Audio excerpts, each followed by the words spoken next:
Madame la Présidente, Madame la Ministre, Monsieur le Président de la Commission des Affaires étrangères, chers collègues, la proposition de loi soumise aujourd'hui à notre Assemblée vise à mettre fin à plus qu'une anomalie. C'est en effet à une absence de mise en œuvre de la volonté du législateur qu'il s'agit de remédier. Le Parlement avait adopté en août 2021 une loi en matière de solidarité internationale qui avait suscité un très large consensus au sein de nos rangs.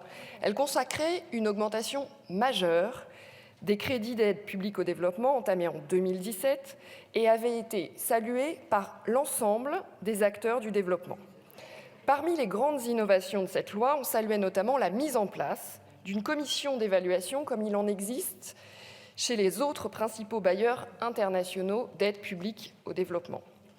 Compte tenu de l'ampleur considérable des sommes dédiées à la solidarité internationale, il est en effet indispensable de disposer d'un organe indépendant d'évaluation. Celui-ci, composé de 4 parlementaires et de 10 personnalités qualifiées, serait chargé d'évaluer les stratégies et les projets d'aide publique au développement à tous les stades de leur réalisation, depuis leur conception en amont jusqu'à leur mise en œuvre en aval. Quels sont les impacts de ces projets? Atteignent-ils leurs objectifs? Le taux de mortalité infantile baisse-t-il? La part de la population vaccinée s'accroît-elle? Le taux de scolarisation, d'alphabétisation augmente-t-il? La surface des zones naturelles protégées s'étend-elle? Autant de sujets sur lesquels les experts de la Commission seraient appelés à mesurer les conséquences des engagements financiers de la France et de la mobilisation de son expertise. Cette idée, qui reprenait une préconisation formulée en 2018 par celui qui allait devenir rapporteur du texte, M. Hervé Berville, avait recueilli l'assentiment unanime sur tous nos bancs de notre Assemblée. Aujourd'hui encore, quelle que soit notre opinion sur l'aide publique au développement, on ne voit pas qui pourrait s'opposer au principe d'en évaluer l'efficacité et les résultats concrets. Or, plus de 2 ans et demi après le vote de la loi, cette commission n'a pas vu le jour. La publication par le gouvernement au mois de mai 2022 de mesures d'application en décalage avec l'intention du législateur a créé une situation de confusion, voire de blocage, dont il importe de sortir, et c'est bien l'objet de ce texte, initié et porté par le président Jean-Louis Bourlanges. Le législateur, rappelons-le, avait adossé la commission à la Cour des comptes, mais n'avait pas souhaité qu'elle soit intégrée à sa sphère. Il avait au contraire insisté sur son indépendance, notamment dans l'organisation de son programme de travail. Son président devait être élu à la majorité de ses membres et le rôle de la Cour des comptes devait se limiter à en assurer le secrétariat. Or, le décret d'application du 6 mai 2022 s'écarte sensiblement de ce schéma. Il prévoit la présence au sein du collège des personnalités qualifiées de 2 magistrats de la Cour des comptes, dont son premier président. Il prévoit également une élection du président à l'unanimité, ce qui revient en pratique à confier cette présidence au premier président de la Cour des comptes.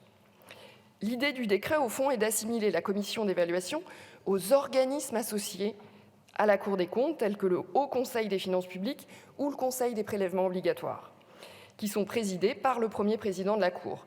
L'orientation ainsi donnée à la Commission tend à conférer à cette instance une tonalité essentiellement de contrôle et de régularité de l'emploi de l'argent public, indispensable évidemment, mais le Parlement avait voulu l'investir d'une mission beaucoup plus large, touchant à l'impact des projets et des stratégies d'aide publique au développement.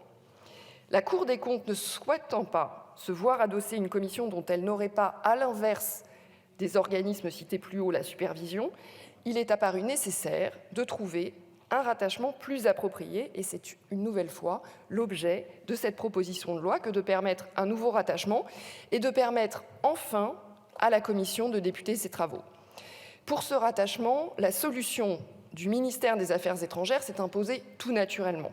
Celui-ci est officiellement le chef de file de la politique française en faveur du développement. C'est par ailleurs au ministère des Affaires étrangères qu'est rattaché le secrétariat d'État chargé du développement, et c'est bien le ministre des Affaires étrangères qui porte les projets de loi en matière d'aide publique au développement, comme cela a été le cas pour la loi de 2021 avec M. Jean-Yves Le Drian.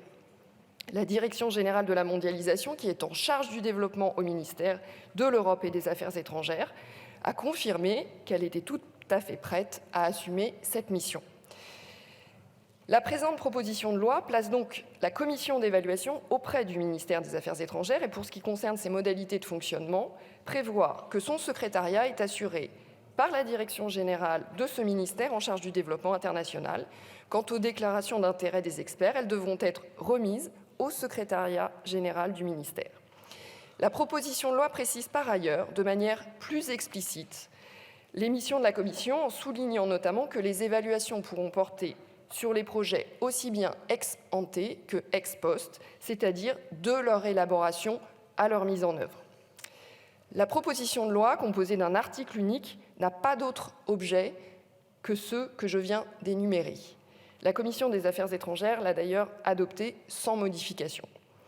Je n'ignore pas les débats parfaitement légitimes autour de l'aide publique au développement, mais ce n'est pas l'objet de ce texte, qui a pour seul but de respecter la volonté du législateur de 2021.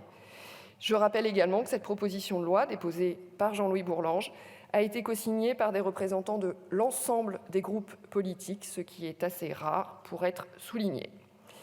Au regard de la gravité des enjeux que doivent désormais relever les pays dits du Sud en termes de santé, d'eau, d'assainissement, de sécurité alimentaire, de stabilité, d'éducation, de climat ou encore d'égalité, la mise en place d'une instance d'évaluation de notre aide au développement est plus qu'urgente.